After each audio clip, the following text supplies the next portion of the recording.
अलवर जिला कांग्रेस कमेटी के द्वारा एक निजी होटल में प्रेस कॉन्फ्रेंस आयोजित की गई। प्रेस कॉन्फ्रेंस के दौरान अलवर लोकसभा प्रत्याशी ललित यादव की खूबियों को बताते हुए कांग्रेस के नेताओं ने भाजपा को आड़े हाथ लिया।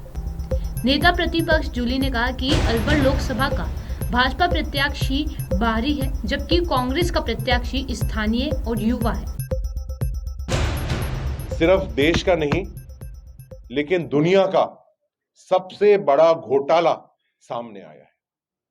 मैं धन्यवाद देना चाहूंगा इस मंच से सुप्रीम कोर्ट को कि जो उनने इतना बड़ा खुलासा करा है, और आपने उनकी रिपोर्ट आने लगी है, आपने वो देखा होगा वेबसाइट के ऊपर कि जिस तरह से भारतीय जनता पार्टी जो बहुत बड़ी बड़ी बातें करती थी, ना खाऊंगा और ना खाने दूंगा, खुद ही सब खा गए। और जिस तरह का भ्रष्टाचार देश में नहीं दुनिया में जो हुआ है, वो कल्पना से आप कल्पना भी नहीं कर सकते।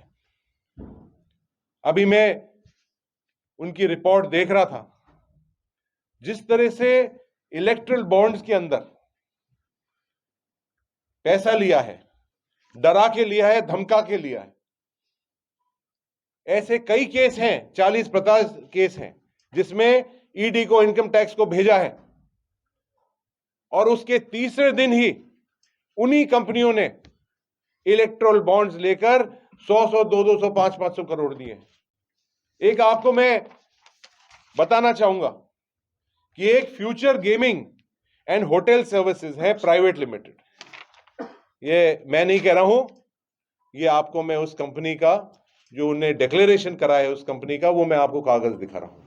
ये पूरी कंपनी सिर्फ 500 करोड़ की कंपनी है।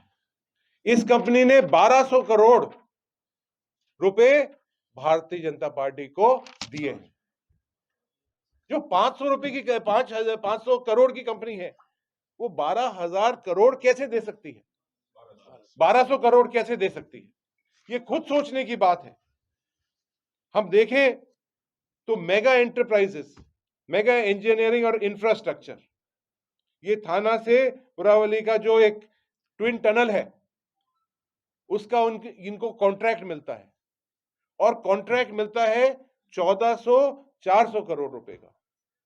कुछ ही दिन बाद 966 करोड़ रुपए के इलेक्ट्रल बॉन्ड लेकर भारतीय जनता पार्टी को मिल जाता है। जो भी काम हो रहा है, जो भी प्रोजेक्ट बन रहा है, उसका एक हफ्ता बना हुआ है इनका, और कोई नहीं देता है तो ईडी और सीबीआई उनके घर पहुंच जाती है, उनकी प्रॉपर्टी अटैच हो जाती है, और उसके हफ्ते के अंदर अंदर उनको पैसा देना पड़ता है, जब जाके वो ईडी और उनके जो उन्हें जब्त करा है उसको छोड़ती है। ये एक प्रकरण नहीं है, ये 40 और 50 इस तरह के प्रकरण हैं। भारतीय जनता पार्टी ने 2019 से 6,000 करोड़ से ज्यादा इलेक्ट्रल बॉन्ड्स ले लिए, डरा के, धमका के। कोट कासिम क्षेत्र के अंदर जमीन की भी आवाप्ति हो गई, उसका पूरा सैंक्शन हो गया, उसके ऊपर काम शुरू हो गया, और उस एयरपोर्ट को ले जाकर नोएडा के पास खोल दिया। हमारी आरआरटीएस ट्रेन, हाई स्पीड जो ट्रेन आनी थी, अभी तक तो चल के वो दौड़ती वो ट्रेन, उसका अलाइनमेंट बदलते बदलते उस पर एक ईंट का पत्थर नहीं लगा। तो आज इस तरह का एक काम आपके सामने है। अलवर की जनता बहुत समझदार है, उनने इन सबों को देख लिया है, बाहरी लोगों को, और एक नारा लग चुका है। आम आदमी के अंदर एक नारा लगा हुआ है, महिलाओं के अंदर, मेरे बुजुर्ग के अंदर, किसानों के अंदर, युवाओं में, कि बाहरी भगाओ और अलवर बचाओ। ये एक नारा लग चुका है। गांव में, ढाणी में, कहीं भी मैं जाता हूं तो ये बात आ जाती है। तो मेरा यही आपके द्वारा अलवर की जनता से निवेदन करता हूं कि हमारा खुद का भाई, हमारा खुद का बेटा, जो अलवर के लिए संघर्ष जिसने करा है, जिसको आप सब जानते हो, वो व्यक्ति को अलवर की जनता जिताएगी। और ये जो बाहरी लोग आते हैं, अलवर को और राजस्थान को चारागाह समझते हैं, इन सबों को बैरन वापस भेजेगी। धन्यवाद। इस बार पहले विधानसभा चुनाव था, अब लोकसभा की बारी है। क्या आपकी रणनीति रहेगी? किस तरीके से चुनाव को आप लड़ेंगे? किससे क्या मुद्दे रहेंगे? देखो, मुद्दे हमारे हैं कि अलवर ज़िले के जो नौजवान, जिसको बड़े बड़े भाषण सुनकर कान पक गए जिनके, मोदी जी ने 2 करोड़ रोजगार की बात कही, किसान की आय दोगुनी करने की बात कही और बहुत सारे भाषण दिए। एक स्लोगन उन्होंने दिया 14 के चुनाव जब आए कि सौगंध मुझे इस मिट्टी की, मैं देश नहीं बिकने दूंगा, मैं देश नहीं झुकने दूंगा। तो किस प्रकार से बनी हुई संस्थाओं को लोग निजी हाथों में देने का काम कर रहे हैं। और 2 करोड़ रोजगार की बात करी तो 20 करोड़ रोजगार आज तक होना चाहिए था, तो उन्होंने 2 करोड़ रोजगार भी आज तक नहीं दिया। लेकिन मेरी प्राथमिकता मेरे क्षेत्र पुराने क्षेत्र मुनावर में ये रही, अब अलवर में भी मेरी प्राथमिकता ये रहेगी कि हम लोग नौजवान को कामयाब करें, नौजवान को रोजगार दें।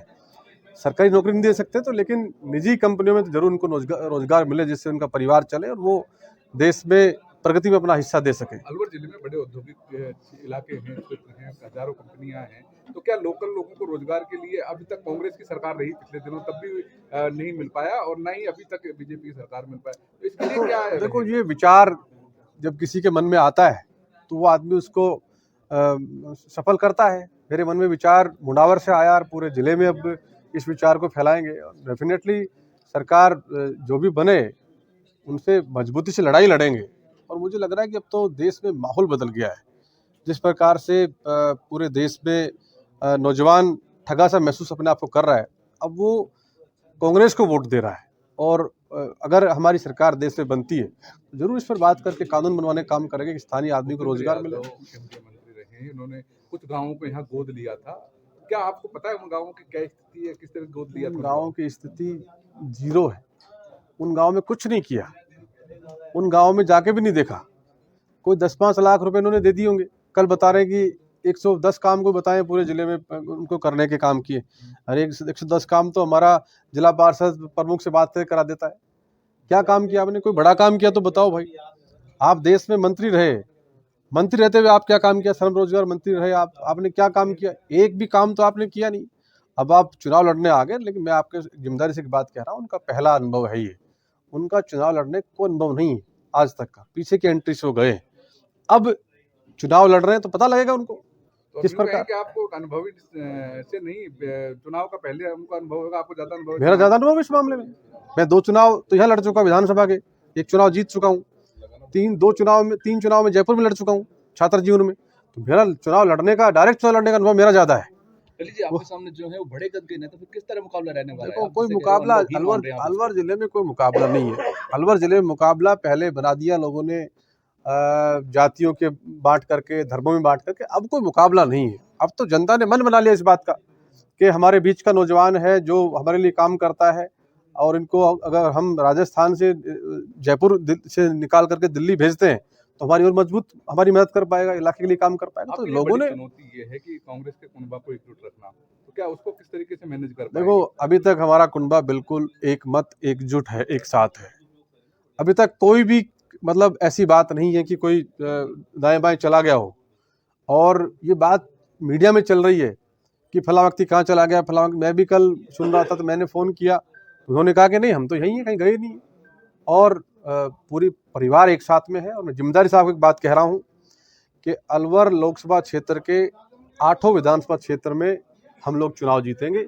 एक भी क्षेत्र ऐसा नहीं जहाँ पर चुनाव हम लोग। जिस तरह से सोशल मीडिया फोटो वायरल हुआ तो आशंका जताई जा रही थी कि कहीं ना कहीं कोई कार्यकर्ता, कोई नेता इधर उधर हो रहे हैं, तो क्या कहेंगे? देखो, जब पार्टी ने निर्णय किया उससे पहले हम सब लोग टिकट प्रार्थी भी दिल्ली हम लोग गए। भौर साहब ठीक कह रहे थे, संदीप जी ने तो सबके सामने ये बात कही कि देखिए, आज हमने जो प्रेस कॉन्फ्रेंस आने वाले लोकसभा चुनाव को लेकर, जो हमारा कैंडिडेट है वो अलवर का है, भारतीय जनता पार्टी का जो कैंडिडेट है वो हरियाणा का है, दिल्ली का है। बाहरी और लोकल का अंतर हम लोगों को समझना पड़ेगा। और जितेंद्र सिंह जी के 5 साल के काम आज सारी जनता याद कर रही है, और 10 साल से बीजेपी का राज रहा, वो काम भी ये जनता याद कर रही है। दूसरी बात मैं कहना चाहूँगा, मोदी जी की जो गारंटियां हैं, पहले जो गारंटी दी थी वो सब फेल हो चुकी है। न काला धन आया, न 2 करोड़ युवाओं को रोजगार मिला, न किसान की आमदनी दुगनी हुई, ना डॉलर रुपया बराबर हुआ। ये सारी चीजें देश की जनता के सामने है। साथ ही साथ देश का एक बहुत बड़ा घोटाला जो कि इलेक्ट्रोल बॉन्ड के माध्यम से इन लोगों ने ही नई शुरुआत की इलेक्ट्रोल बॉन्ड की, और उसके अंदर जिस प्रकार से इन लोगों ने कंपनियों को डरा के धमका के हफ्ता वसूली की तरह इलेक्ट्रोल बॉन्ड परचेज करवा के खुद के खाते में डलवाए हैं, एक बहुत बड़ा घोटाला है जो देश के सामने सुप्रीम कोर्ट के आदेश के बाद में आया है। एग्रीकल्चर कनेक्शन के कितने लोगों को पेंशन बंद हो गई है, जो बुजुर्गों को पेंशन मिलती थी। ये चुनाव तक छलावा देंगे। चुनाव के बाद जितनी भी योजना कल्याणकारी थी गहलोत साहब सरकार के राजस्थान में, ये भारतीय जनता पार्टी की सरकार बंद करेगी। और लोगों को यह आभास होगा, पहली बार अलवर का चुनाव इस पे होगा, कौन विकास कराएगा, कौन विनाश कराएगा, कौन जुमलेबाजी करेगा। कल हमसे पूछ रहे थे पत्रकार, मोदी की गारंटी पे चुनाव लड़ेंगे। मोदी की कौन सी गारंटी आज तक पूरी हुई है? जो अपनी पत्नी की गारंटी नहीं दे सकता, तो जनता की गारंटी क्या देगा? जुमलेबाजी, झूठ बोलना, बयानबाजी, ये बयानवीर है। इनके बयानवीरों का पोज खुल चुका है। जनता इनको करारा जवाब देगी। बहुत बहुत धन्यवाद।